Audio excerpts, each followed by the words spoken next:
Okay guys, so this is chapter 7 where we're dealing with cellular respiration. And we're going to get into all the nitty-gritty of cellular respiration. But before we do that, I want to just show you this picture here. This is from your textbook. And this shows an energy plant right here in this figure. And this energy plant is a geothermal energy plant. This is going to take thermal energy from the earth, and it's going to convert that energy into electrical energy. So we're talking about a transformation of energy. And electrical energy is the type of energy that we can use to power things like our homes, right? So turning on lights, that's electrical energy. And so geothermal is a relatively newer, greener technology, much greener than, for example, burning coal. So again, this is an example of an energy transformation, transferring energy from the form of thermal or heat energy into electrical energy, changing it into an energy source which we know how to use. The same type of thing is going to happen in our cells.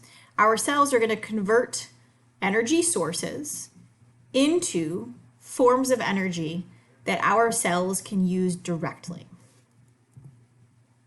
Okay, so as a reminder, kind of a review here, when we talk about metabolism, we're talking about energy transformation.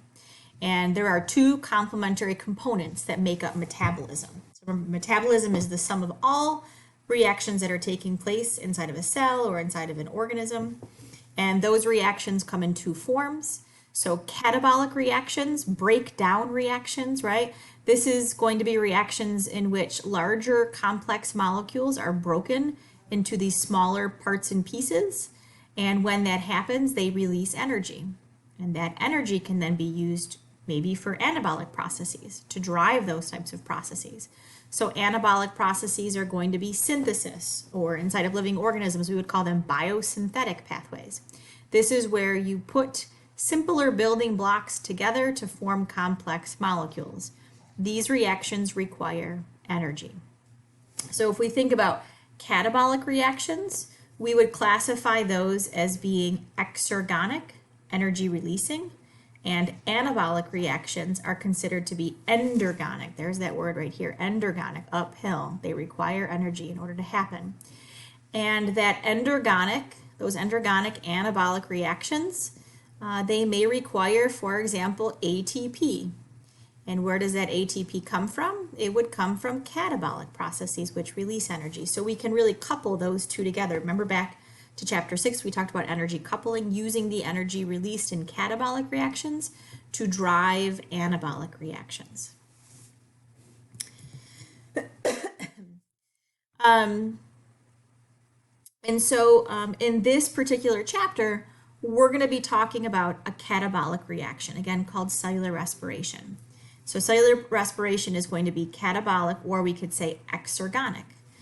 These are pathways, again, that release free energy. If we were talking about free energy of these reactions, they would have a negative delta G, which means that they would be spontaneous, not necessarily fast, but spontaneous, right? The free energy is negative, which means energy is released. If we compare the energy of the reactant molecules to the energy of the products, there would be a decrease in energy. So energy is released in the process.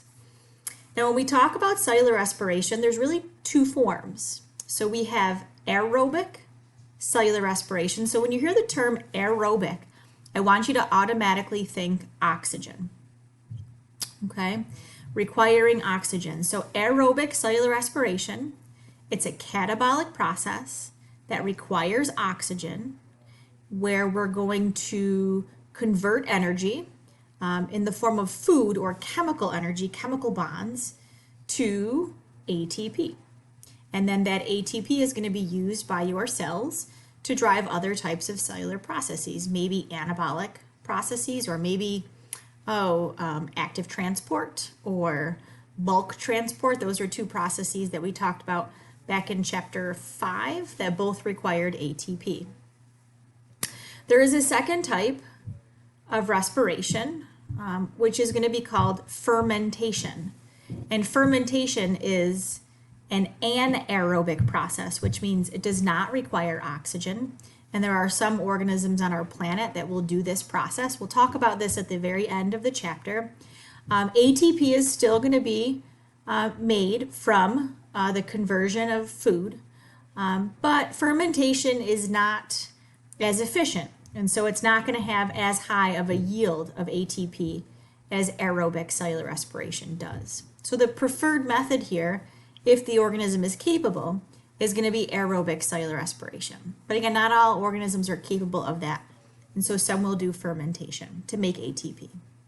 So both of these processes are going to break down chemical energy found in food, nutrients, to ATP. Okay, that's going to be the energy currency that our cells can use directly.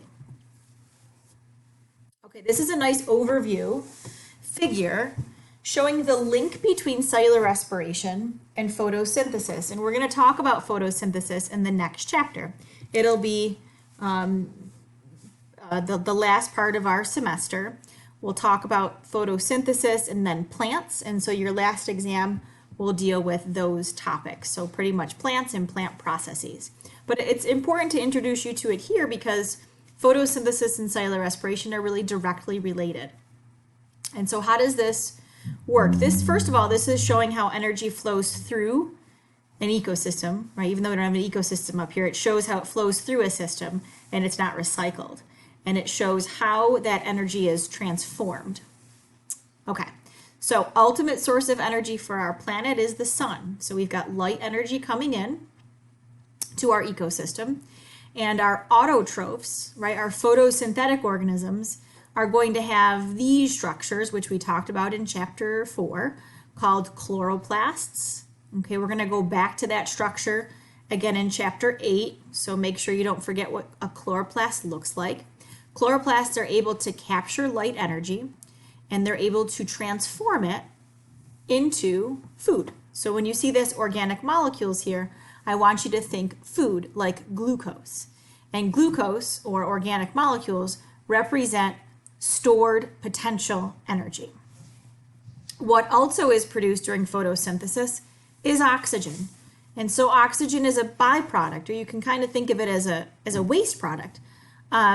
But it's actually very important, right, to organisms like us who will then use oxygen in cellular respiration. Okay, so photosynthesis takes light energy, captures it, and transforms it into the chemical energy stored in the bonds of organic molecules like glucose. And then there's a second organelle. And so when we're in here in the mitochondria, and we're talking about cellular respiration, we are talking about all organisms. So plants, animals, most fungi, protists.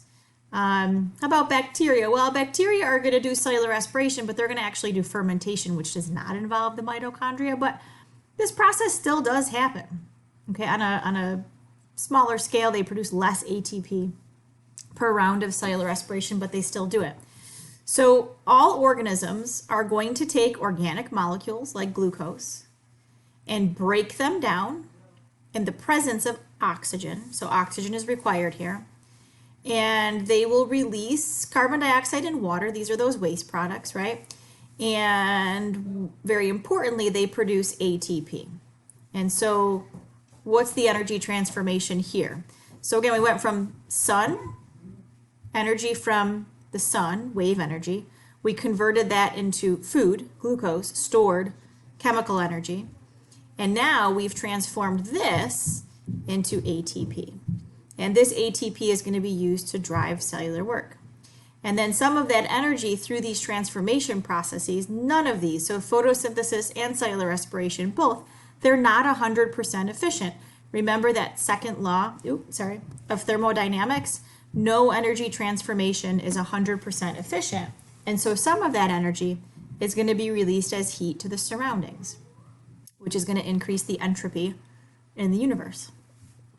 Now, these waste products here, carbon dioxide and water, again, we call them waste products, but really they're essential. So carbon dioxide and water are going to be used during photosynthesis.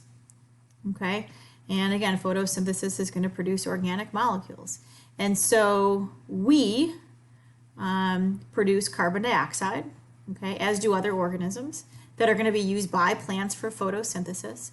And plants produce oxygen, which are going to be used by organisms like us and anybody else doing aerobic cellular respiration. So even though we call those gases waste products, it's a little bit misleading because they are used in other processes.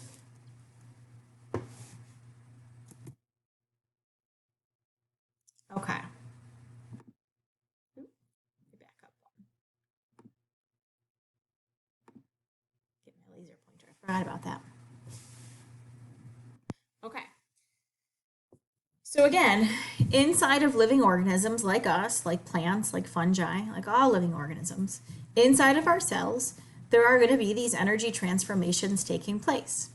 And when we look at these energy transformations, like cellular respiration and photosynthesis, they're really long, metabolic, highly coordinated chemical pathways, multiple steps along the way, even though we write them as these very simplified chemical reactions, there's really a whole bunch of intermediate steps in the pathway between reactant molecules and final products.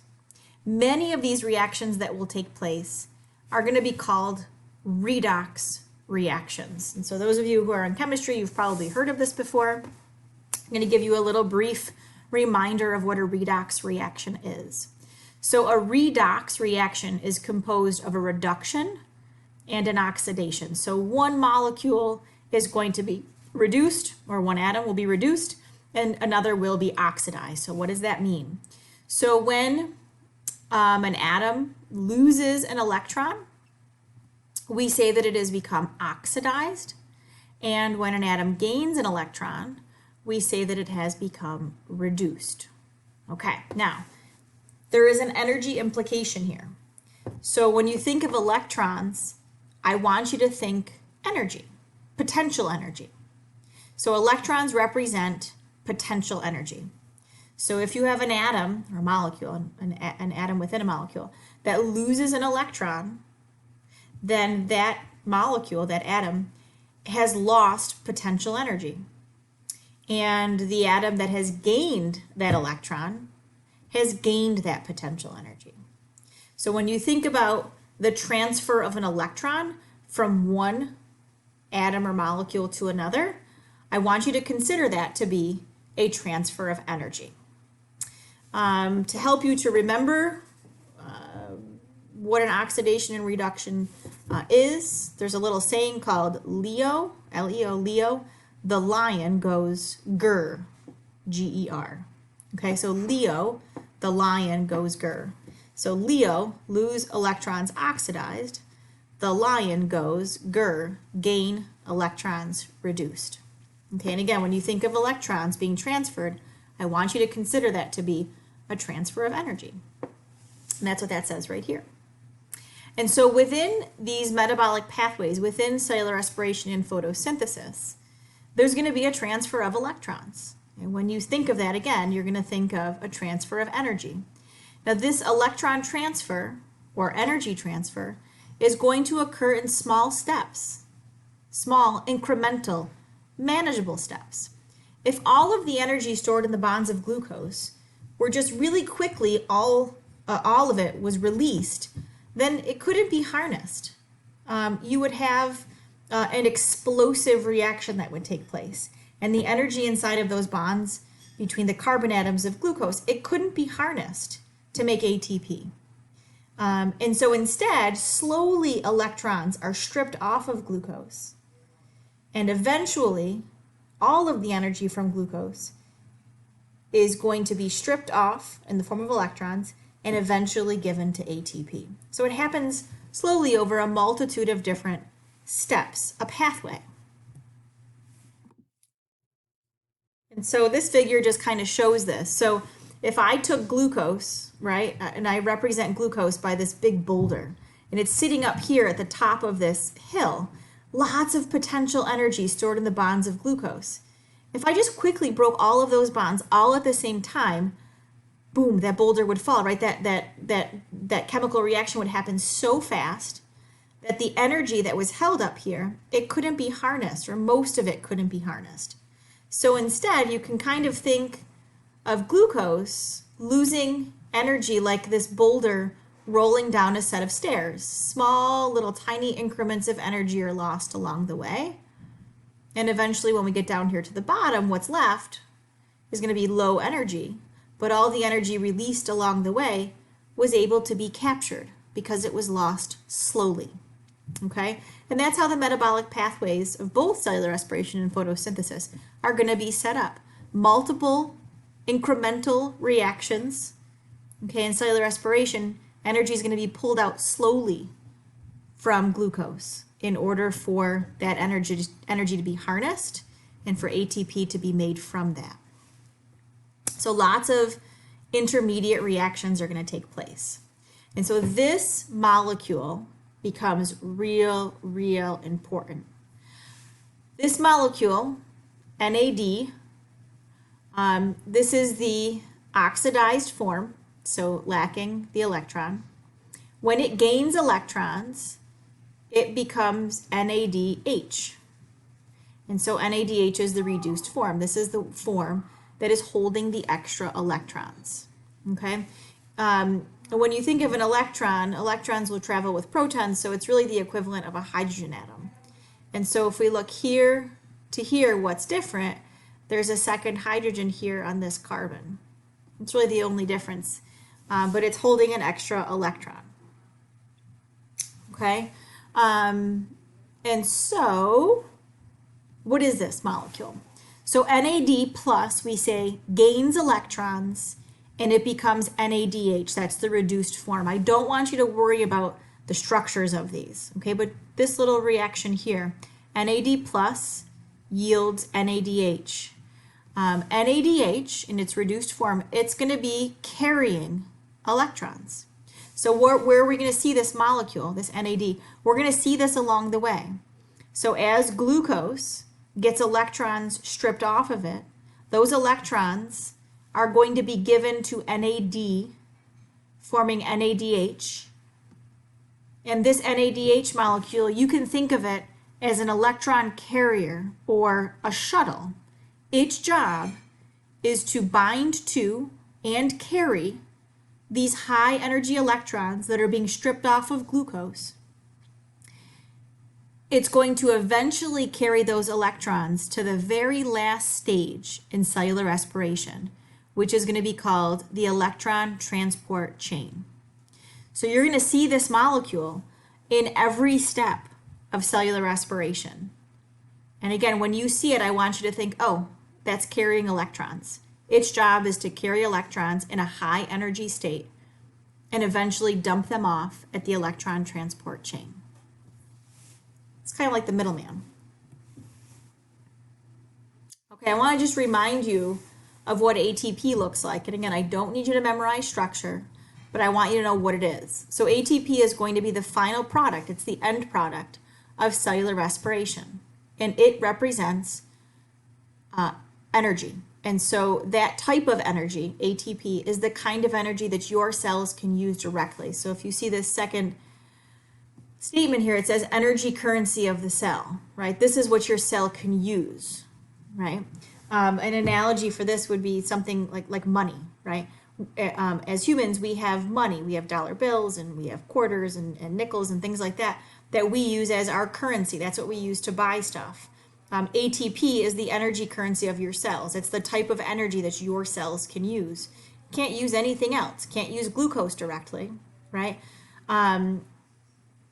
It just can't. And so instead, it needs to take glucose and transform it into ATP. And so ATP is the energy source that your cells can use to drive cellular work.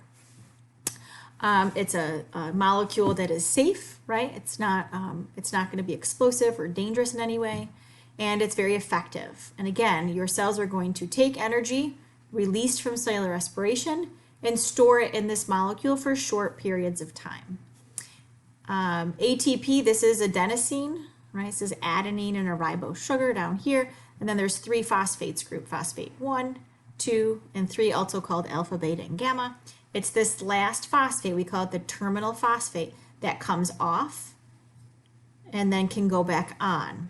So during a process that is making this, the phosphate will be added to this. So this is ADP, if we just have 2 phosphates. When we throw the third one on, it becomes ATP. So ADP, remember, is adenosine diphosphate, and ATP is adenosine triphosphate. There was a figure back in chapter 6 that actually showed this rechargeable battery analogy. So go ahead and look at that if you've forgotten. So this is going to be the molecule made in the end of cellular respiration. Okay, and so here's the mitochondria, right? And so in our cells, in all cells of eukaryotic organisms, we have this organelle called the mitochondria. That's going to be really, really important in this process. Now, part of cellular respiration will take place in the cytoplasm, and then the other part will take place, most of it will take place inside of the mitochondria. Okay, most of the ATP produced during cellular respiration is going to happen inside the mitochondria in the very last stage of cellular respiration, which is called the electron transport chain. And we're going to see a couple of these terms. So the electron transport chain is going to produce ATP by this process called chemiosmosis. You've seen this term osmosis before. Chemiosmosis is going to involve a gradient across a membrane. It's going to involve a proton gradient.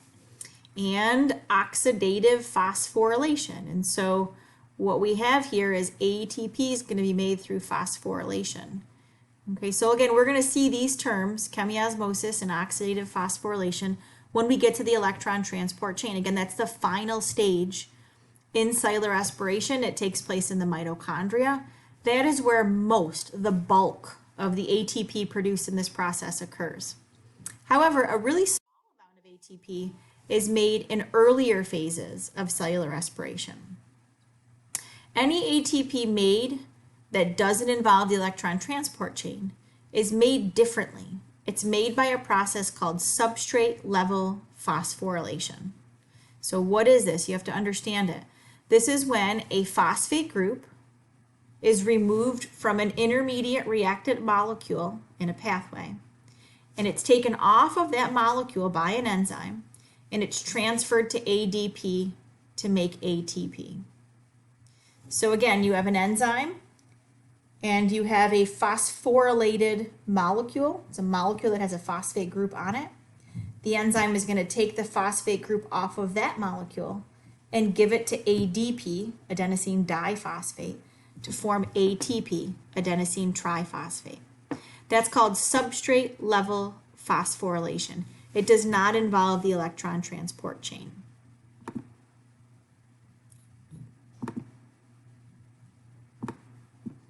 Okay. Okay, so here it is. Here's our formula, and actually I'm going to simplify this for you. So aerobic cellular respiration, when you hear aerobic, you're thinking oxygen is required, and our initial fuel source is going to be glucose, so that represents food. And so glucose, C6H12O6, that's glucose. In the presence of oxygen, so 6O2, these are oxygens, plus 6 molecules of water, is going to yield, so that arrow means yield, these products. So what's going to be produced? Carbon dioxide, 6, water, and energy. And again, if you want to write this in there, this energy is going to be ATP. Now we can simplify this. Notice how there's water on this side of the reaction as well as on the product side of the reaction. And so you can kind of eliminate this if you want, and you could just put 6H2O here. A lot of textbooks will show that way. So if we did that, that would read glucose, C6H12O6, plus 6 oxygens yields 6 CO2 plus 6 H2O plus energy. Okay, ATP. So again, when you hear the term aerobic cellular respiration, you're going to automatically think oxygen is required. Okay, and again, our products here are going to be carbon dioxide and water. This is a redox reaction. And actually, there are multiple redox reactions that take place. Even though we write this summary equation, in reality, there's a whole bunch of little intermediate steps in between reactants and product formation. So again, we're simplifying it. But let's talk about how this is a redox reaction. So glucose, right, our fuel source, our food, is going to lose electrons. So lose electrons, oxidize, LEO. And it's going to become oxidized to form CO2. So CO2 is the oxidized form of glucose. It's lost all of its electrons, which, again, electrons travel with protons, and so we could say that it's lost all of its hydrogen atoms, okay? I've heard some scientists say follow the hydrogens when looking at cellular respiration, and then some say follow the electrons. It's really the same thing. And so again, glucose is oxidized to form carbon dioxide. So what gets reduced? Oxygen. So oxygen is going to be reduced to form water. And so you can see that there's those hydrogens again. And again, glucose was a more complex molecule than carbon dioxide is. And so the energy that was within those bonds is released. And so we end up with ATP being produced as a product. Okay? And it's really the bonds between the carbons that are going to be broken here. And that's where really that energy release comes from. So it is a redox reaction. Glucose, we say, becomes oxidized, loses electrons, and oxygen becomes reduced, gains electrons or hydrogen atoms. And so again, I had said that even though this equation shows everything, it doesn't tell you the whole story, right? So there's actually a lot of little steps, intermediate steps, in between glucose and carbon dioxide and in between oxygen and water formation. And so what happens is electrons, hydrogen atoms, are going to be stripped off of glucose in small incremental steps, and eventually they are given to oxygen, which becomes reduced.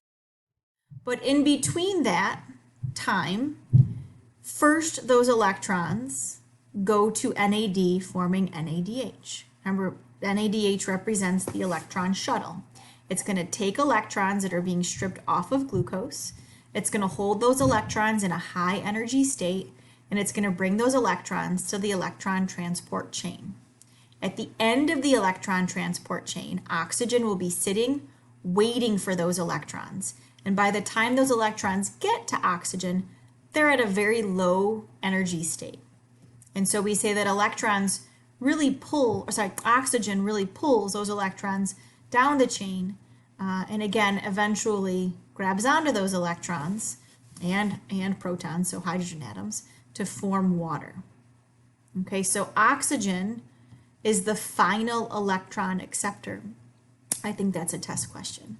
So make sure you know that oxygen is sitting at the end of the electron transport chain, waiting for those electrons. So we call oxygen the final electron acceptor.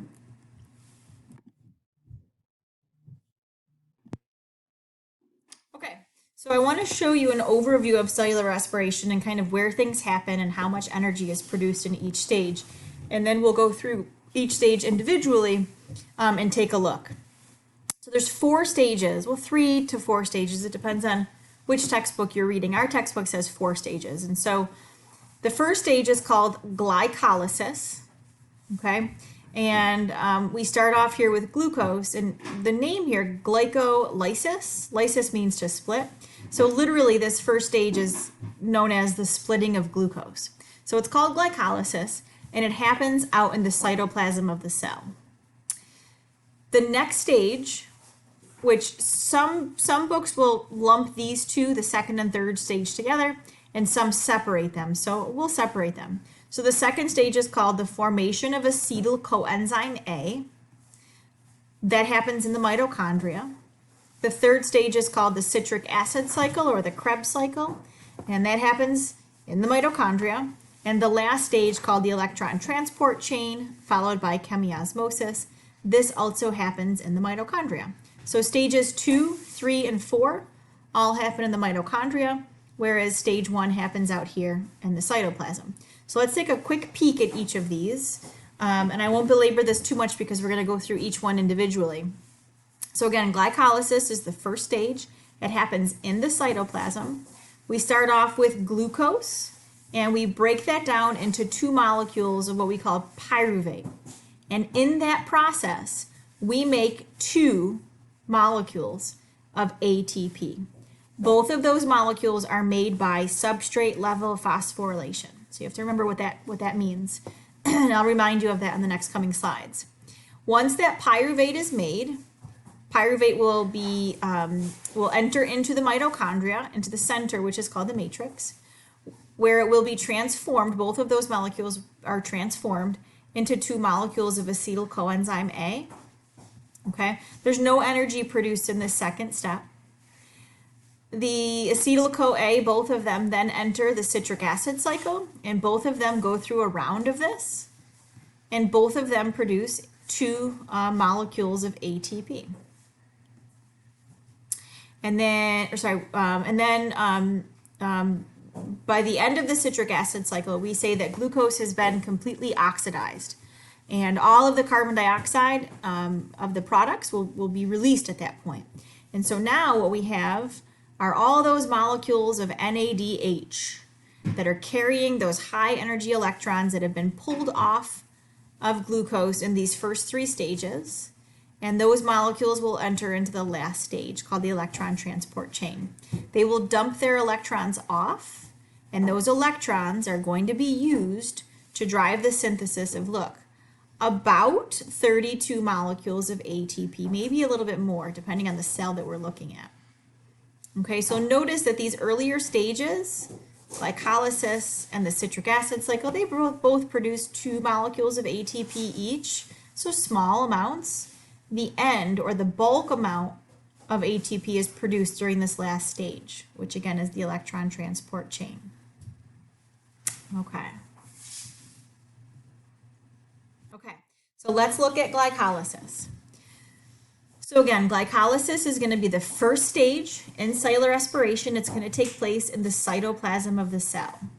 What's going to happen is we're going to take glucose, which is a 6-carbon molecule, and we're going to split it or lyse it into 2 molecules. Each of those will be 3 carbons long. Those molecules are called pyruvate. So we have 2 molecules of pyruvate produced from 1 glucose molecule. This first step, again, it happens in the cytoplasm, and oxygen is not required to drive this step. So it will happen in the presence or absence of oxygen. There are 2 subphases within glycolysis. The first is called the energy investment phase. We have to actually put a little bit of energy in the form of ATP. And the second is called the energy payoff phase. So we get out more energy than we put in. So overall, it's an exergonic process. The change in free energy is negative, so it runs without the input of external energy. So what do we get out of this? We get ATP, we get some NADH, and we get 2 molecules of pyruvate. So let's look at it. Here's an overview slide. Start at the top, glucose, okay? We have to put some energy in. So here's the energy investment phase. We put in 2 molecules of ATP. Okay, that yields ADP and organic phosphate. Okay, and then the energy payoff phase, we get out 4 molecules of ATP. So overall, we have a net yield of 2 ATP. If we come down here to the net, we net 2 ATP. We put 2 in, we got 4 out. So overall, we got 2 out. What else do we get? We get 2 molecules of NADH, so there's been some electrons that are stripped off of glucose and given to NAD to form NADH. Remember again, this is the electron shuttling molecule. This is going to take electrons to the electron transport chain where most of the energy is made. Okay, so there's those. And lastly, we end up with 2 molecules of pyruvate. Remember, these are 2 3-carbon long molecules. And we get some water out too. So importantly, 2 ATP, 2 pyruvate, 2 NADH. Now, I have to show you this pathway. I do not expect you to memorize every step of this pathway. What should you know is this, the previous slide. I put 2 ATP in, I get 4 out, so I made 2. I strip off some electrons, I form 2 NADH molecules. And overall, I get 2 molecules of pyruvate out that are going to go to the next step. That's enough. But again, I have to show you that it's a pathway. So this is really what the energy investment phase looks like. Let me show you. We start off with glucose. We put 2 molecules of ATP in, and there is an enzyme called a hexokinase. And that hexokinase is going to catalyze this reaction, and the end product here is glucose 6-phosphate. So it's glucose, but if we look at carbon number 6, where my laser pointer is, there is a phosphate group attached to it now. Okay, so that terminal phosphate, that third phosphate from ATP, was just given to this molecule. There's another enzyme underneath the arrow here. See, it says phosphoglucoisomerase. That's going to rearrange glucose 6-phosphate to now look like this. This is called fructose 6-phosphate. We then burn that second ATP molecule, so a second phosphate is going to be added. The enzyme catalyzing this is called phosphofructokinase, and we end up with this molecule here, fructose 1,6-bisphosphate. And aldolase is an enzyme that's going to come in and it's going to cleave this into 2 molecules here. And these can actually change by this enzyme called isomerase. And so we've got G3P is the important one. This is called glyceraldehyde 3-phosphate. This molecule right here, there's 2 of them produced, and they will both enter into the energy payoff phase, which is on the next slide. Again, I don't need you to memorize all these steps unless you're going to be taking biochemistry in the future. Okay, so now we have the second stage of glycolysis, which is the energy payoff phase. So we're still in the cytoplasm. Our starting molecule here, which is an intermediate molecule, right, is G3P, or glyceraldehyde 3-phosphate. Remember, there are 2 of these, right? And so what's going to happen first is we're going to strip off some electrons. So those electrons are going to be given to NAD, forming NADH. So there's those 2 molecules of NADH formed. Okay. And then this enzyme here called triose phosphate dehydrogenase is going to do this work, and it's going to convert this into 1,3-bisphosphoglycerate. Here is ADP. It's going to collect one of those phosphates to form ATP. So there's that substrate level phosphorylation. This enzyme right here called phosphoglycerokinase, it's going to pull phosphate groups off, actually this phosphate up here, off of both of these molecules. So remember, there's 2 of these, and it's going to give them to ADP, forming ATP.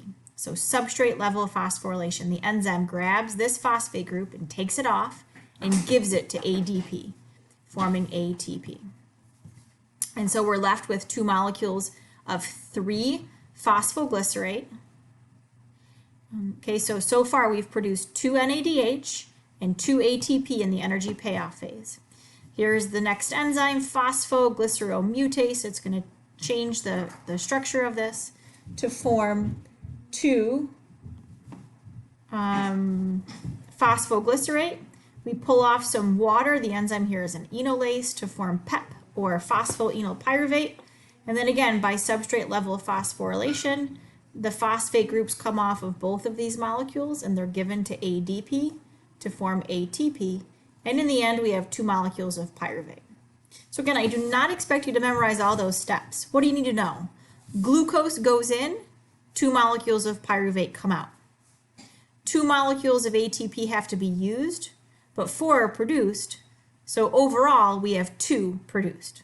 So it is definitely exergonic. The change in free energy is negative. What else? We do strip electrons off here, and we do form 2 molecules of NADH. Those are those electron shuttles. They're going to take those high energy electrons that have been stripped off here in this stage, and they're going to carry them into the mitochondria, eventually to the electron transport chain.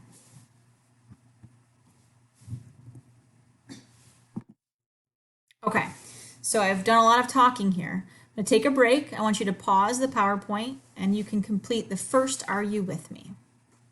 When you're finished, you can go to the next slide. So I have a couple of questions for you before we move on to the next section of the chapter. So the first one, the energy currency used by cells, is it called ATP, ADP, AMP, or adenosine?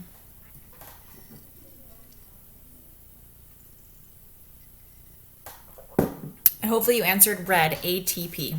So remember, ATP, it's kind of like a rechargeable battery, right? When it has a phosphate on it, it has potential energy that it can then transfer to be used for cellular work, whether it's to drive other reactions or to drive transport or to drive bulk transport, active or bulk transport.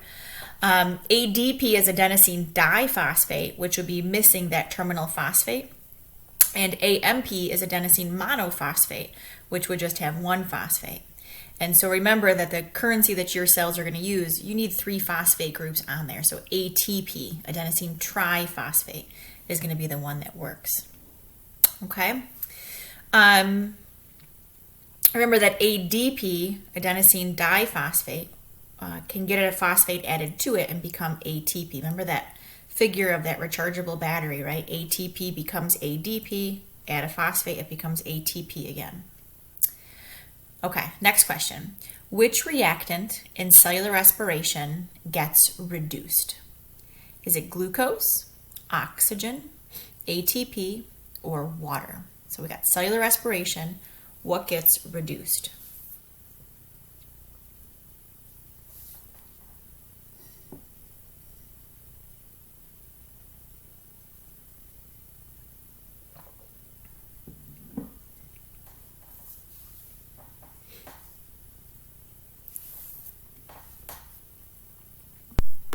Okay, so hopefully you answered oxygen. Okay, so remember the formula for cellular respiration is glucose, which is C6H12O6, plus oxygen, which is O2, is going to yield water, H2O, carbon dioxide, CO2, and then energy, which is ATP. Okay, and so on this list here, our 2 reactant molecules are glucose and oxygen. In water, we could put on both sides of the equation, but because there's 6 more molecules of water on the product side, we can simplify that reaction.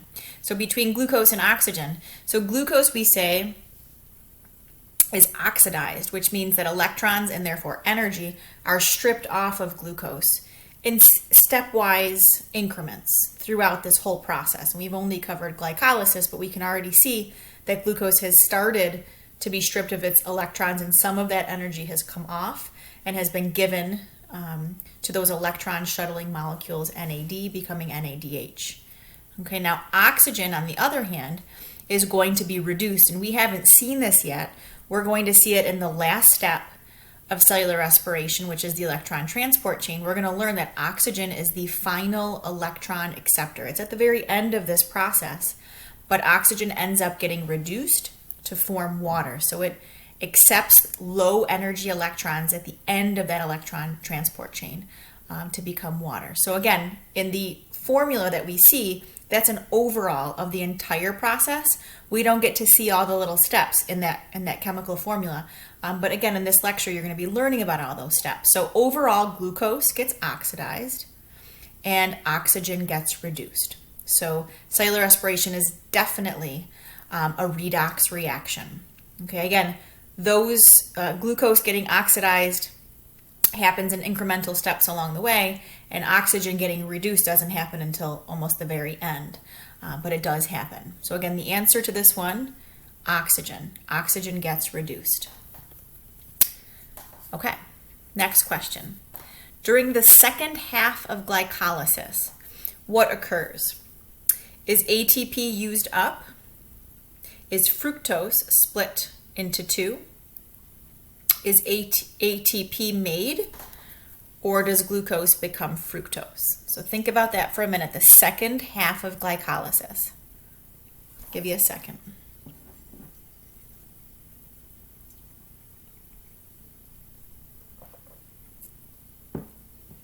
So the second half of glycolysis is called the energy payoff phase. Remember, the first step is called the energy investment phase, and the second half is called the energy payoff phase. And so what occurs? ATP is made, right? We put 2 in, we get 4 out. So in total, there's 2 ATP made during glycolysis. And that payoff phase is the second phase. So that's when ATP is going to be made. So our second question here. Which of the following is true of NAD+? Okay, NAD+, okay. It is the reduced form of NADH. Blue, it accepts high energy electrons that are stripped from glucose. Green, it shuttles electrons from the ER to the cytoplasm. Or yellow, it is a long-term energy storage molecule. Think about that for a minute.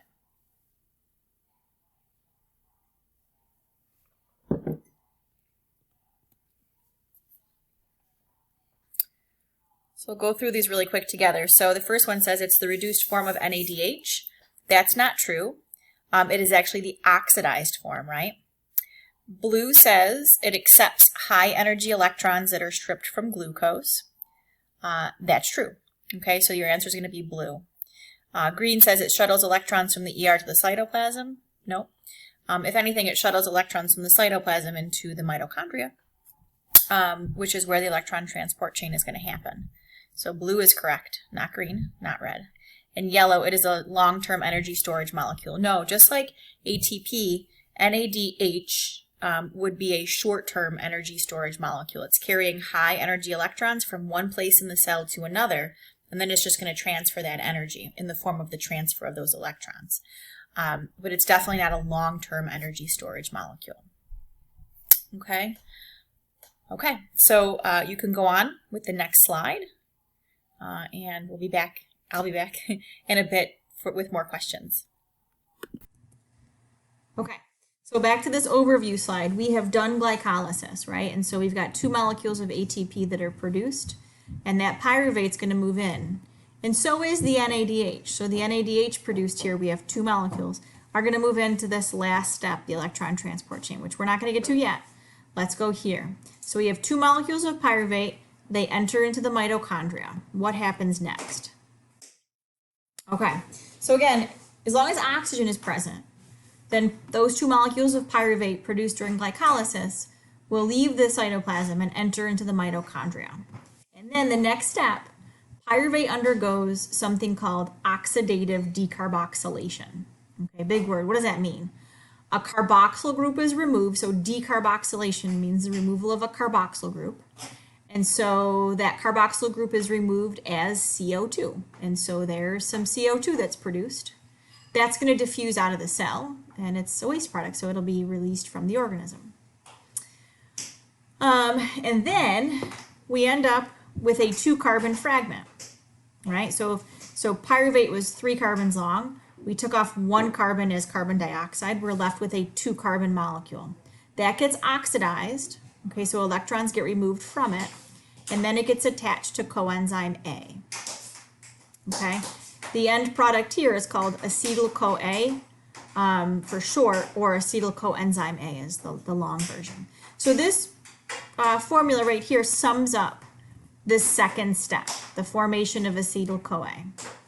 So we start off with 2 pyruvates, 2 NAD plus molecules, and 2 molecules of coenzyme A, and we end up with 2 molecules of acetyl-CoA, 2 molecules of NADH, which will then enter into the electron transport chain, and 2 molecules of carbon dioxide, which gets released as waste products. The next step is where acetyl-CoA is going to enter into the citric acid cycle. But before we do that, let me just show you this. Okay, so this figure here just shows what I had in words on the previous slide, but sometimes it's just easier to kind of picture it this way. So again, you have pyruvate. Remember, there's 2 of them that were the products of that first step, glycolysis. And what's going to happen first is pyruvate's going to be oxidized. And so electrons will be pulled off of that, and coenzyme A will be added to it.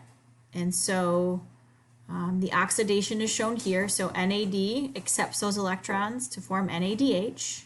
We're going to have two of these produced. Decarboxylation, so carbon dioxide comes off as well, two of them.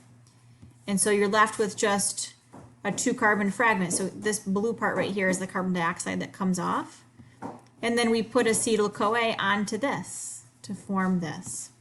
So this is the 2-carbon fragment, and this is the acetyl-CoA part. And so we form 2 of these molecules. This is the end product. And again, what else was produced besides these 2? 2 molecules of carbon dioxide and 2 molecules of NADH. The CO2, remember, is released as a waste product. The NADH goes to the electron transport chain, but the acetyl-CoA is going to go into the next step. Okay, so the next step is called the citric acid cycle, which you may have also heard of referred to as the TCA or tricarboxylic acid cycle, or again, some people call it the Krebs cycle. I'm not sure why there are so many names for this, but there are. This is going to take place in the mitochondria in the central region, the fluid portion, which is called the matrix. And again, just like we saw in glycolysis, there's going to be a series of steps. And each step is going to be catalyzed by a different enzyme. I'm going to show you it, but again, I only need you to understand the overall big picture. We're going to begin this with the product of the last step, so acetyl coenzyme A. That is going to transfer its 2-carbon part, which is called an acetyl group, to the first molecule of the citric acid cycle, which is called oxaloacetate. It's a 4-carbon molecule. Once we combine the acetyl group and oxaloacetate, we form a molecule called citrate, which is 6 carbons long. Okay, and again, I'll show you a picture of that. You don't need to memorize all these names. So this is shown, so this is the reaction. Here's the acetyl-CoA from the last step. This is made of 2 carbons. The CoA part comes off. The acetyl part gets joined to oxaloacetate to form citrate. Okay, again, this just comes off. So let's show that. Oh, wait, before we show that, I forget. Let me give you this in words. So citrate is then going to go through this cycle.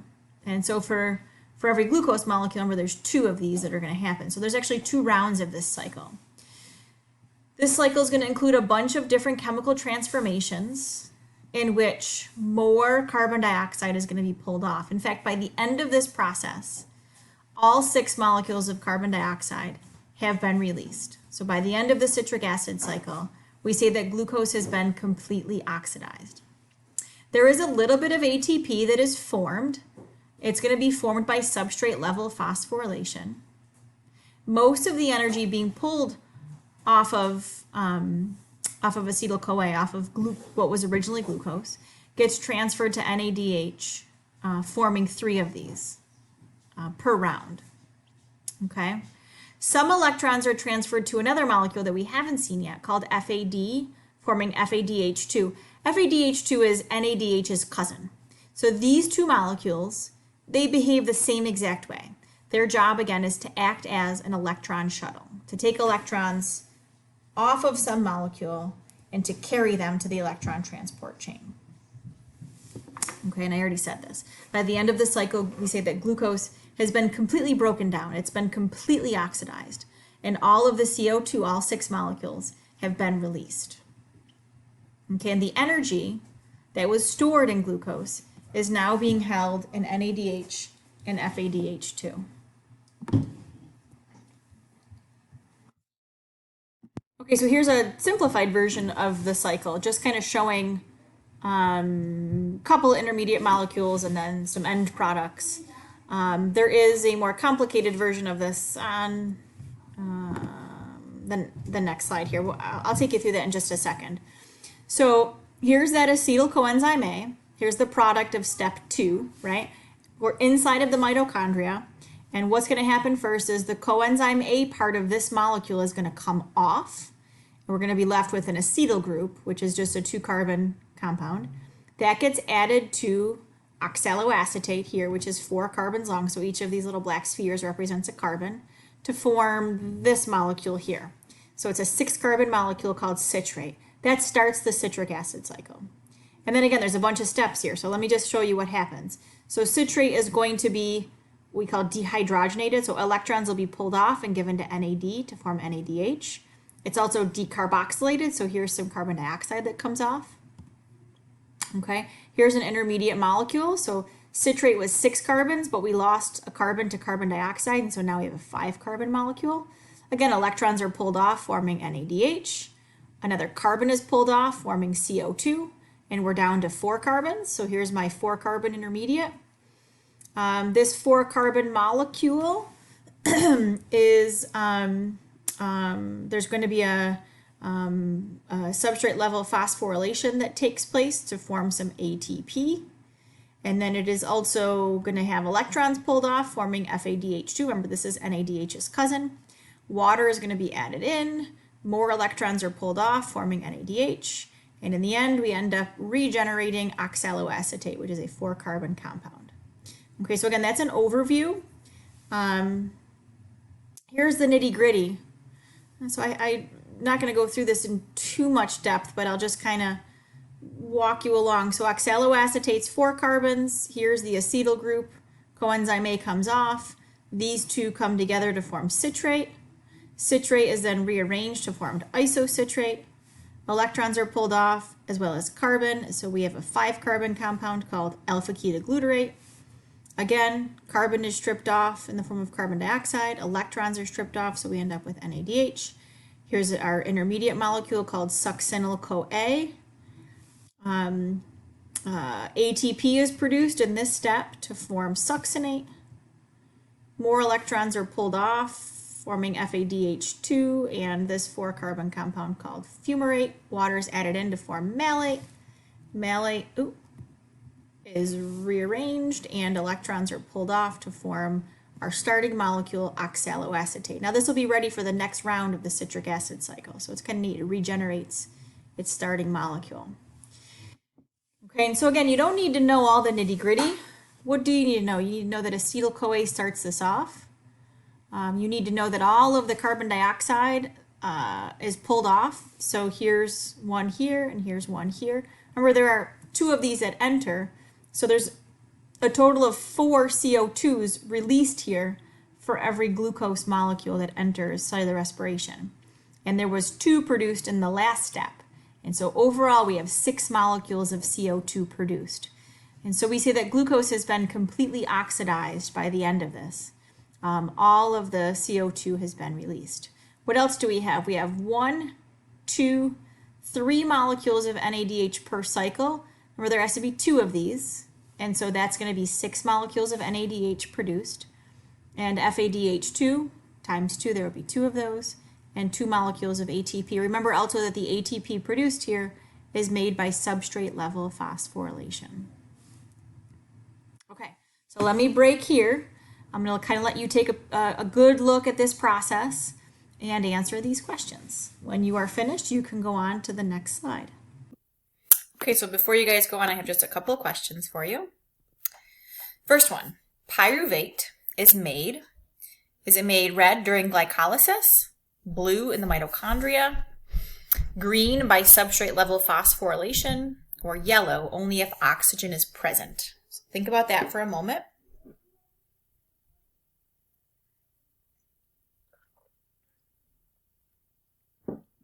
So hopefully you answered pink during glycolysis. So 2 molecules of pyruvate are the end products of glycolysis that then end up, if oxygen is present, moving into the mitochondria, where we're going to have the next phases that we just talked about. So the formation of acetyl-CoA and the citric acid cycle. Okay, so blue is incorrect because pyruvate is made in the cytoplasm, not in the mitochondria. And green is totally incorrect, right? Pyruvate is not made by substrate level phosphorylation. However, all of the ATP produced in these early phases, and in particular what we've already talked about in glycolysis and also in the citric acid cycle, right, in those early phases, yes, the ATP is made by substrate level phosphorylation, but not the pyruvate. And yellow, glycolysis, that first step where pyruvate is made, can happen in the presence or the absence of oxygen. Okay, it's only oxygen's present is required for pyruvate to enter the mitochondria and to have these other steps start to happen. But glycolysis out in the cytoplasm can happen in the presence or absence of oxygen. Okay, next question. The next question. So the oxidation of pyruvate, which is the same as the formation of acetyl-CoA, we can kind of use those two titles for that step interchangeably. Does it occur red in the cytoplasm? Is it blue? It is the second step in cellular respiration. Green, it produces NAD+, or yellow, it produces ATP. So which of those is true for the oxidation of pyruvate?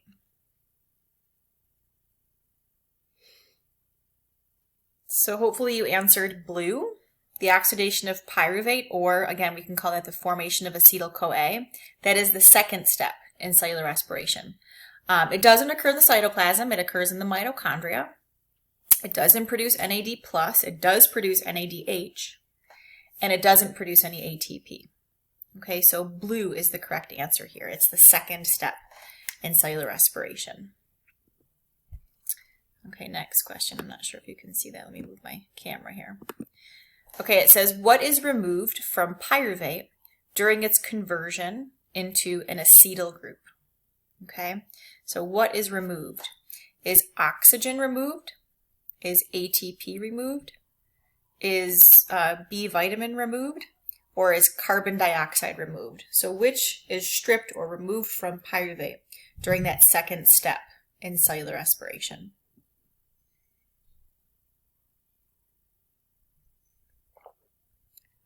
And so hopefully you answered yellow. Carbon dioxide is going to be stripped from pyruvate during that second step of cellular respiration. Okay.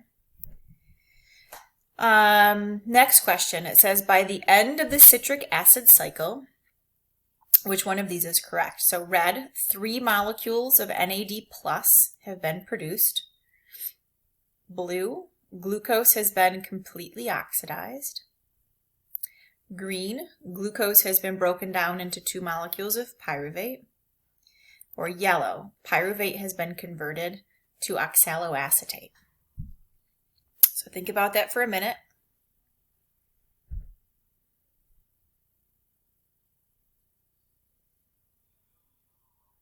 Okay, so the correct answer here is blue. We say that glucose has been completely oxidized, which means all of the energy held in the bonds of glucose has been removed at this point. It's been harnessed, okay? And how, right? Electrons have been stripped off and given to NAD to form NADH, or FAD to form FADH2. A little bit of ATP has been made by substrate level phosphorylation, so that's a direct transfer of that energy. Okay, but we say that glucose, by the end of the citric acid cycle, has been completely oxidized. Okay, which again means that all of the energy that your cells are capable of harnessing from glucose has been harnessed. Okay, and of course that oxidation of glucose is not 100% efficient. Remember the second law of thermodynamics? It says that every energy transfer it is not 100% efficient. Okay, very far from it in this case. Okay, the first one, red, where it says 3 molecules of NAD+ have been produced. Remember, NADH is produced. Okay, the reduced form is the product of that citric acid cycle, and there's more than 3 molecules produced. In green, pyruvate's made during glycolysis, not here. And the last one says pyruvate has been converted to oxaloacetate. That's not true either. Okay, so it's blue. Glucose has been completely oxidized. And that's it. Okay, so again, got a little bit more, and then I'll be back with some more questions to make sure that you're understanding this. So here's that overview again. We have finished glycolysis. We have finished the formation of acetyl-CoA and the citric acid cycle. And so now all of the NADH or FADH2 produced in each of these 3 phases is now going to enter into the electron transport chain. So here is our last stage of the process. Okay, so here's that. All of the high energy electrons that have been stripped from glucose along these 3 steps, along this pathway, all of those electrons have been transferred to form NADH and FADH2. Now all of those molecules that have been produced, they're going to go and enter into the electron transport chain, which is also known as the ETC. What is this thing? This is going to be a series of proteins. They are carrier proteins. They have the capability to pump stuff, so to move stuff across the membrane. These are proteins that are going to be found in the inner mitochondrial membrane. And what they're going to do is they're going to accept those electrons and pass them from one protein to the next. As they are passed, those electrons will lose a little bit of energy along the way.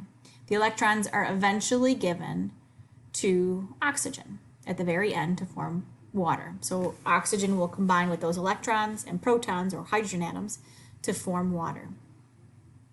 Okay, so let's take a peek at this. Okay, so this figure down here is going to become real important. This shows the electron transport chain. So I want to remind you of where we are. So we are inside of the mitochondria. And so I'm going to try to draw on here. If you can picture the mitochondria, remember it was kind of this kidney bean shaped structure. Something like this. So what I just drew here was the outer mitochondrial membrane. Okay, I'm going to select a different color. Do purple. And I'm going to draw the inner mitochondrial membrane. And so what I'm going to draw when I draw this is I'm going to draw these folds. Remember those folds are called cristae. And so the more folds in this membrane, the more electron transport proteins we will find. And so therefore the more ATP that can be produced. It's not particularly easy to draw with that. So in red we have the outer mitochondrial membrane. In purple we have the inner mitochondrial membrane. Notice that that creates 2 spaces. So the space on the very, very inside is called the matrix, and that's where the formation of acetyl-CoA and the citric acid cycle just took place. Okay, and then there is this space here, which is called the intermembrane space, the space in between the 2 membranes. And that's going to become really important. So if we look down at this figure, here, this membrane that we have drawn here, that's the membrane that we have in purple. So that is the inner membrane. Outside of here, there's that intermembrane space, the space in between the inner and outer membranes. And then the space right here is going to be representing this space in here, the very center portion, which is going to be called the mitochondrial matrix. And I hope that that worked. So again, inner membrane space is this space between the 2 membranes, where the matrix, the mitochondrial matrix, is the very inside right here. Okay, and so in purple again, that is my inner membrane, which is represented here by this phospholipid bilayer. Notice these proteins. So very nicely, these proteins are named beautifully for us. They're called protein complex number 1, protein complex number 2, protein complex number 3, and protein complex number 4. Okay, they actually have more complicated names, but for our purposes, that's what we're going to call them. And so what are these? These are the proteins of the electron transport chain. They are proteins that are capable of being reduced and oxidized. So they can gain electrons and then they can pass electrons. And that's exactly what they're going to do. When they gain the electrons, they're going to use a little bit of the energy that the electrons possess for themselves. Okay, so let's look at this. So I'm going to use my pointer here. NADH, all of the NADH produced in glycolysis, produced during the formation of acetyl-CoA, and produced during the citric acid cycle. That NADH is going to enter at complex 1. And you can see this arrow here. What it's showing is NADH loses its high energy electrons to complex 1. And as a result, it goes back to NAD+, its oxidized form. And here's a hydrogen that also gets released, right? A proton. H+ is a proton, a hydrogen ion, or a proton. Okay, that's really important. So we're building up a little bit of a gradient of protons here in the mitochondrial matrix. Okay, and so NADH gives its electrons here to complex 1, and then complex 1 is going to take a little bit of that energy from those electrons, and it's going to use that energy to take protons, H pluses, from the mitochondrial matrix, and it's going to pump them across this membrane. And again, that requires a little bit of energy. And where does that energy come from? It comes from the electrons. Okay, so we're building up a proton gradient in here. So this just pumped a proton across. So now those electrons, they've lost a little bit of energy here. They then get passed to complex 2, which actually doesn't do much, and then to complex 3. Now complex 3 is another pump. And so it is also going to take protons, H pluses, from the matrix and pump them across the membrane into the intermembrane space. And then those electrons, they've lost a little bit more energy, but they've got a little bit left. They're going to be given to complex 4, which is also a pump. So again, it's going to pump protons from the matrix to the intermembrane space. And by the time those electrons get to complex 4, they've really lost all of their energy. And that's where oxygen comes into play. So do you see O2 right here? It's a half a molecule of O2. It will combine with these protons and these electrons, forming water. So when we say that oxygen is the final electron acceptor, it's sitting at the end of the electron transport chain, waiting for those electrons to be passed down until eventually they combine with that oxygen to form water. Now FADH2, remember, NADH's cousin, it does the same thing. It's going to pass electrons, and those electrons are going to be passed down the chain. But FADH2 does not enter the electron transport chain at complex 1. Instead, it enters at complex 2 for whatever reason. So FADH2 passes its electrons to complex 2, which doesn't do much. It then passes those electrons to complex 3. That's going to pump protons. And then again to complex 4, that's going to pump protons, and eventually those electrons go to oxygen forming water. Okay, so electrons are passed from NADH and FADH2 down the electron transport chain. Eventually they go to oxygen forming water, but as they're moved down that chain, their energy is going to be used to pump protons, H pluses, across the membrane. What we end up doing is we end up building a concentration gradient. We end up with a lot of protons in the intermembrane space, a whole lot more protons there than in the mitochondrial matrix. And so we have a gradient. And if you remember back to chapter, I think it was 5, a gradient is going to represent a source of potential energy, right? And so right here, the proton gradient that's produced represents a source of potential energy. We also call this proton motive force. So again, we have a gradient. So what is that going to be used for?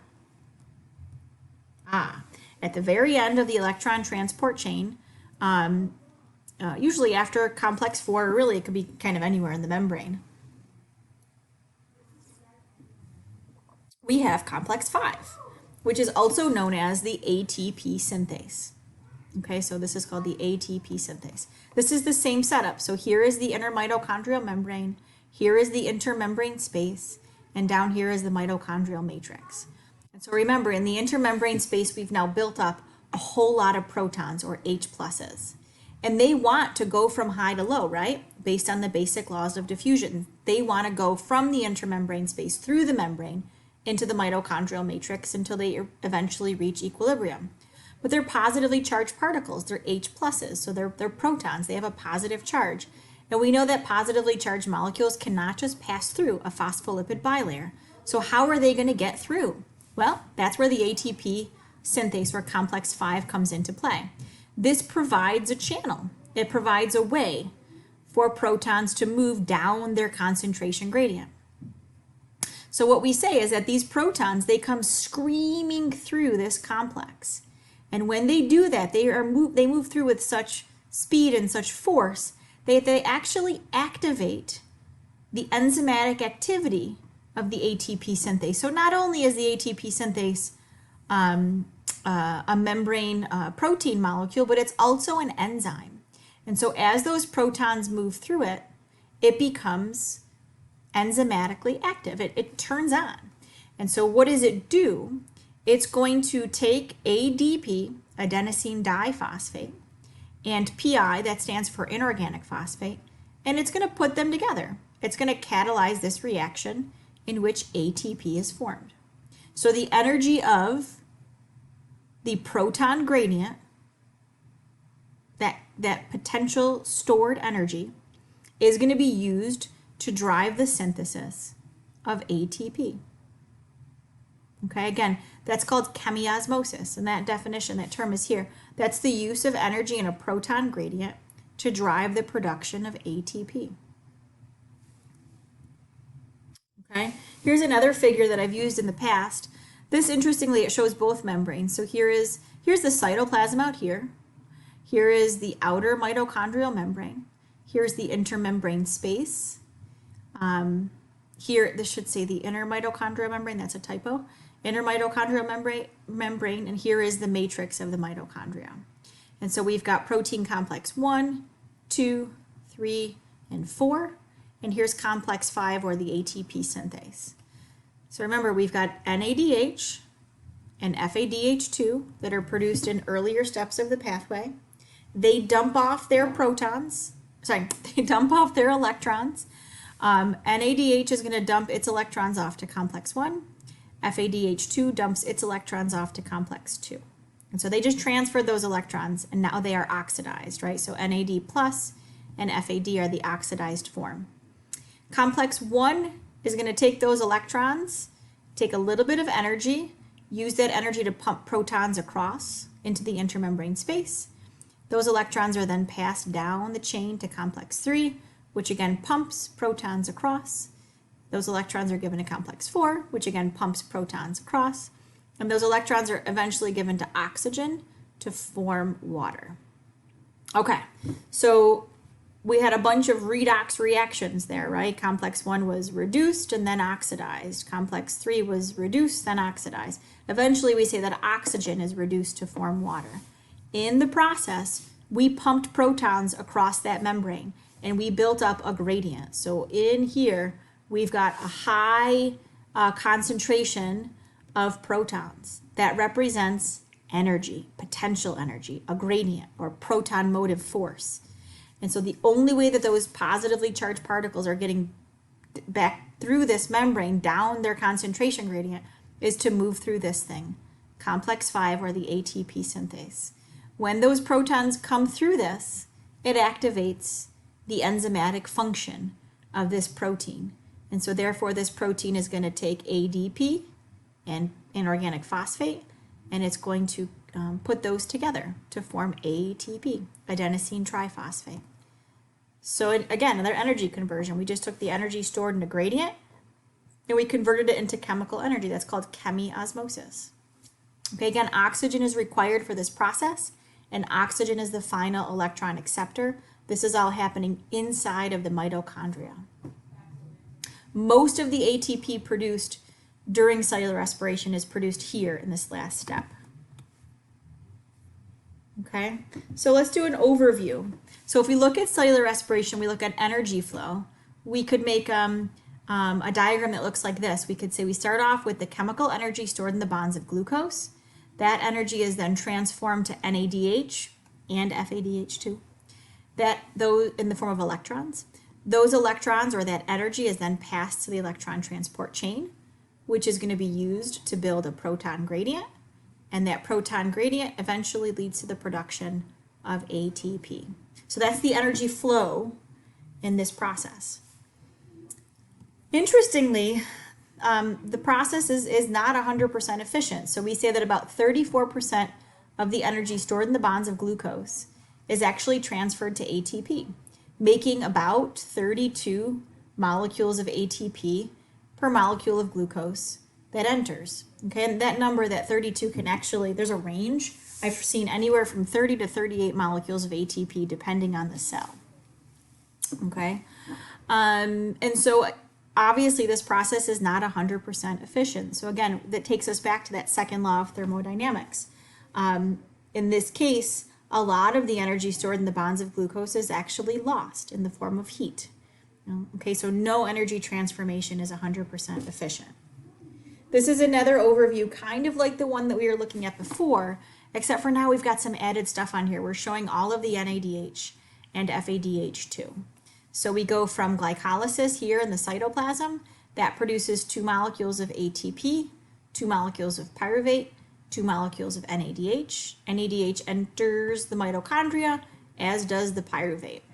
Pyruvate then gets converted into acetyl-CoA. Acetyl-CoA enters the citric acid cycle. There's no energy made here in this second step, but there is NADH made.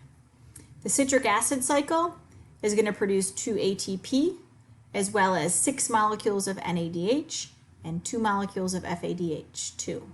All of these electron shuttlers are going to bring those electrons to the final step, the electron transport chain.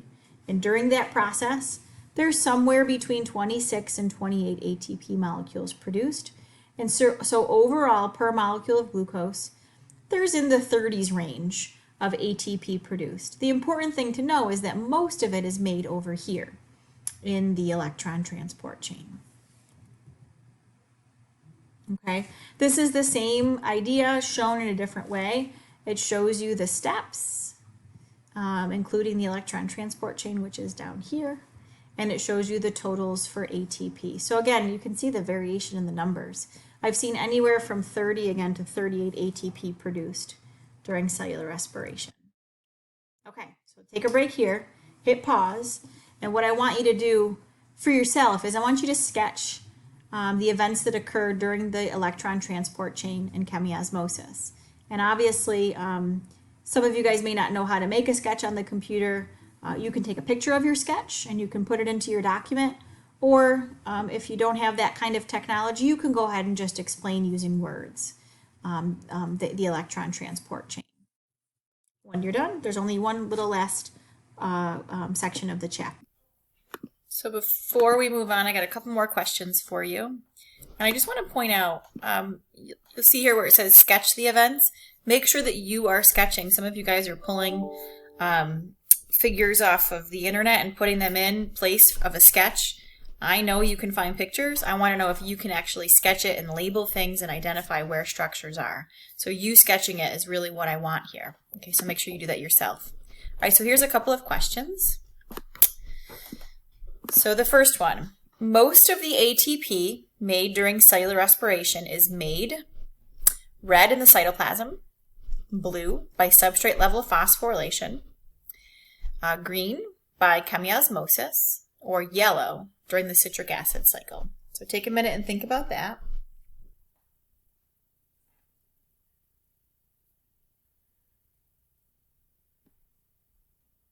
So hopefully you answered green by chemiosmosis, right?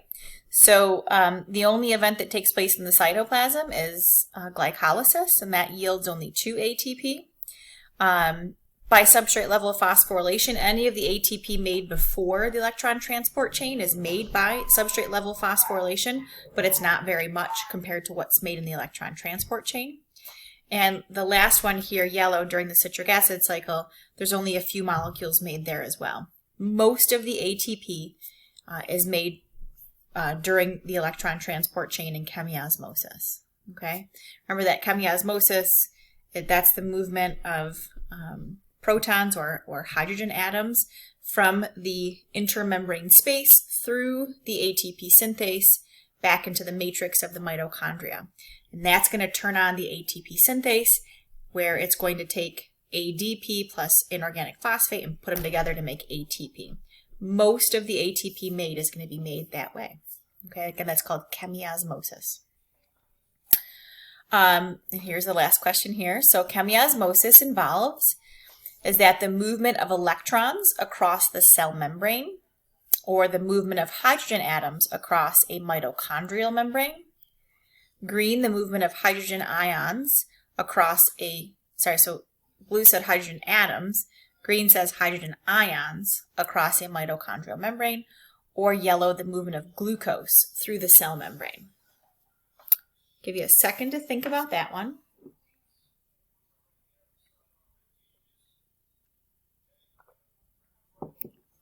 I'm sorry if you hear a little bit of background noise. My kids have their Zoom classes going on upstairs right now too. So we're all working, trying to make the best of this. Okay, so hopefully you chose green. Okay, so not hydrogen atoms, but hydrogen ions, H pluses. So chemiosmosis is going to be the movement of those ions across the inner mitochondrial membrane, again, from that intermembrane space to the matrix. Okay, and as they move through, they turn on the ATP synthase. Okay. Got a couple more here. Okay, so the next question says, the flow of energy during cellular respiration is from, okay, so the flow of energy. So red says from glucose to ATP to the electron transport chain to the proton gradient to NADH. So is that how energy flows? Or blue, from pyruvate to NADH to the proton gradient to the electron transport chain to ATP. Is that the order of energy flow? Or green, from glucose to NADH to the electron transport chain, forms a proton gradient, and ATP is generated. Or yellow, from glycolysis to the formation of acetyl-CoA to the citric acid cycle to the electron transport chain. So think about this. This is the flow of energy. Moves from what to what to what.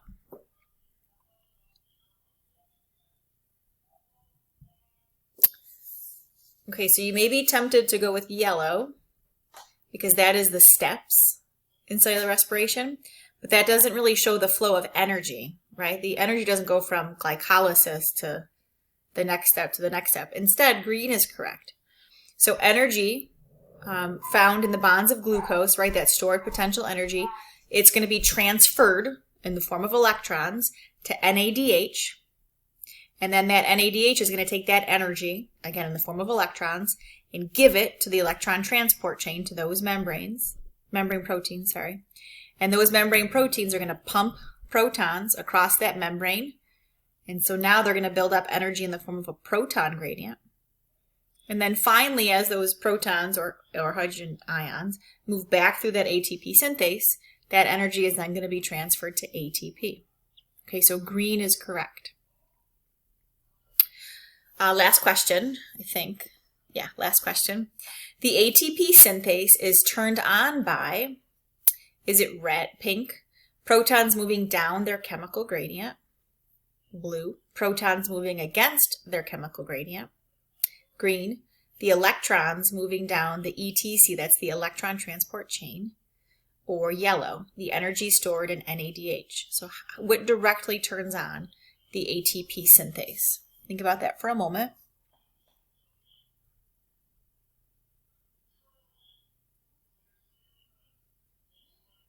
Okay, so the ATP synthase, it's going to be directly turned on by those protons, right? They're going to come screaming through from the intermembrane space to the matrix, and the only way they're getting through is through the ATP synthase. As they move through that ATP synthase, they're going to turn it on.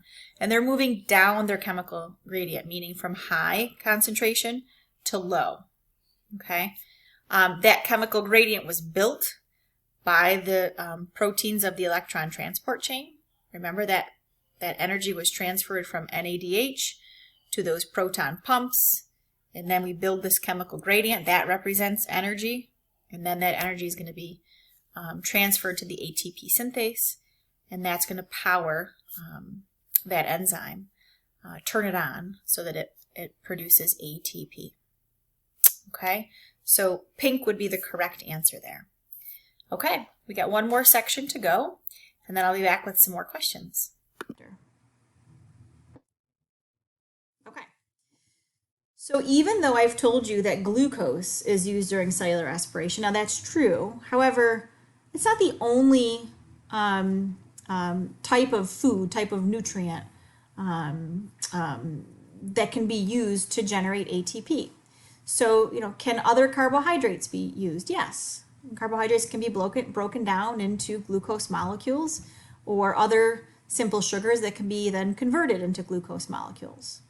Can proteins be used? Yes. Can fats be used? Yes. They're going to enter at different parts of the pathway, so they're going to have different yields. They're also going to have different end products. So, for example, when amino acids are used in this process, they're going to release NH3, which is not a common byproduct when we're looking at cellular respiration. So it's not that these other food sources could not be used, they can, but carbohydrate is usually the textbook example. So glucose is usually the textbook example of this process. And if glucose is present, it's also the preferred energy source for your cells. Your cells will burn glucose for energy before it turns to anything else. Okay, so what if oxygen is not present? Then we're going to do fermentation. That's going to be used by some organisms. Some animals will use fermentation, some fungal cells if we put them in conditions that don't have oxygen, and there's also some bacteria that will do fermentation. This is anaerobic because it does not require oxygen, and it doesn't involve the electron transport chain. So really what it is it's glycolysis. When we look at it, only 2 molecules of ATP are going to be produced. So obviously it's much less efficient than aerobic cellular respiration. But again, if oxygen's not present, you can't get aerobic cellular respiration. So again, what does this look like? It's really just glycolysis plus some regeneration reactions where we regenerate NAD+. Okay?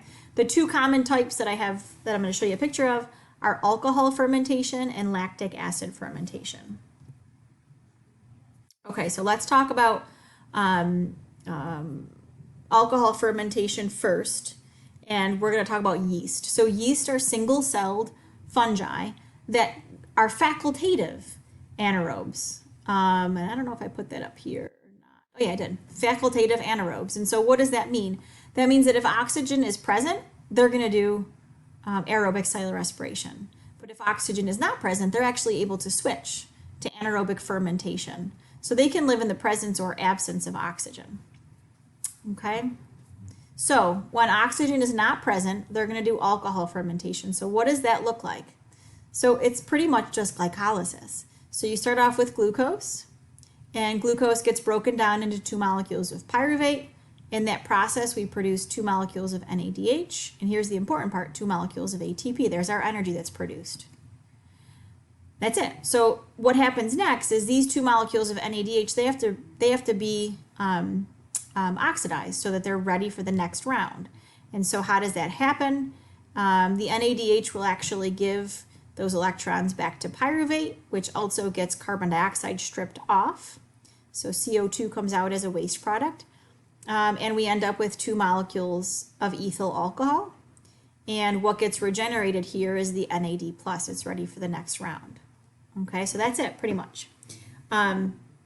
This end product here, as humans, we actually will use yeast to produce this. So ethyl alcohol, it's the end product of this process, and it's used in brewing of wine and in beer, and actually yeast also do this process. We use this in baking. You've probably heard of baker's yeast and brewing yeast. This is the process that those organisms are doing. And lastly, we've got our second type of fermentation, and so this type is called lactic acid fermentation. This is done by certain fungi as well as some bacteria. And again, this is going to occur in the absence of oxygen. So this is an anaerobic metabolic process. And it looks really very similar to what we just saw. So we've got glucose as our starting molecule. That's going to be broken down to 2 molecules of pyruvate. We get 2 ATP produced, 2 NADH produced. Now we need to regenerate NAD. So NADH is going to, again, lose its electrons to pyruvate, forming 2 molecules of lactate, and the NAD plus is regenerated. Okay? Again, as humans, we actually will use these organisms for our benefit. Lactic acid fermentation is used in the production of cheese as well as yogurt. And you guys have probably heard, maybe you've even felt this, you may have felt it when you're working out, if you've ever felt like cramps. Lactic acid can actually build up inside of our muscle cells. So if oxygen starts to be depleted during our cells during exercise, they will do this for a very short period of time. Our cells cannot live in the absence of oxygen, so doing fermentation is not the best way to do things. In fact, we start to feel kind of a burning sensation, and what that is it's lactic acid building up because of a lack of oxygen. Now, when you stop exercising, that lactic acid will be cleared from those cells, and your body can get rid of it perfectly fine. But while it's there, it does create some pain. Okay, so that is the end of the lecture. So I want you to take a few minutes and answer these last Are You With Me's, and then when you're finished, you can upload them right to the Chapter 7 in-class assignment right on Blackboard so that I can go ahead and grade it. Before you press stop on your on our presentation here, we got just a couple more questions for you. So here we go, almost done, just 2. Okay, so the first one, which of the following fermentation methods can occur in animal skeletal muscles? Lactic acid fermentation, alcohol fermentation, mixed acid fermentation, or propionic fermentation. So this is the last one that we just did. So hopefully you know it's lactic acid fermentation. Okay, alcohol fermentation is going to occur in organisms like yeast, but lactic acid fermentation can occur in animal skeletal muscles. Okay, again, not the best mode of respiration, but it will occur to produce small amounts of energy in the absence of oxygen. Okay, next question, well, last question. Which is false concerning fermentation? Red, it's an anaerobic process.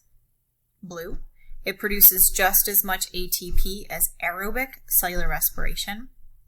Green, it produces carbon dioxide as a byproduct. Or yellow, it produces ATP by substrate level phosphorylation. So again, I'll give you a minute there to think about that one.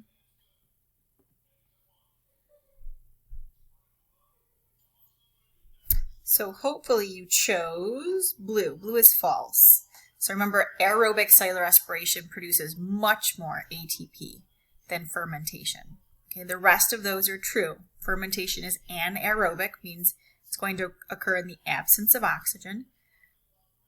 Green is true. Carbon dioxide is produced as a byproduct, right? We have to regenerate that NAD+, so carbon dioxide will be produced.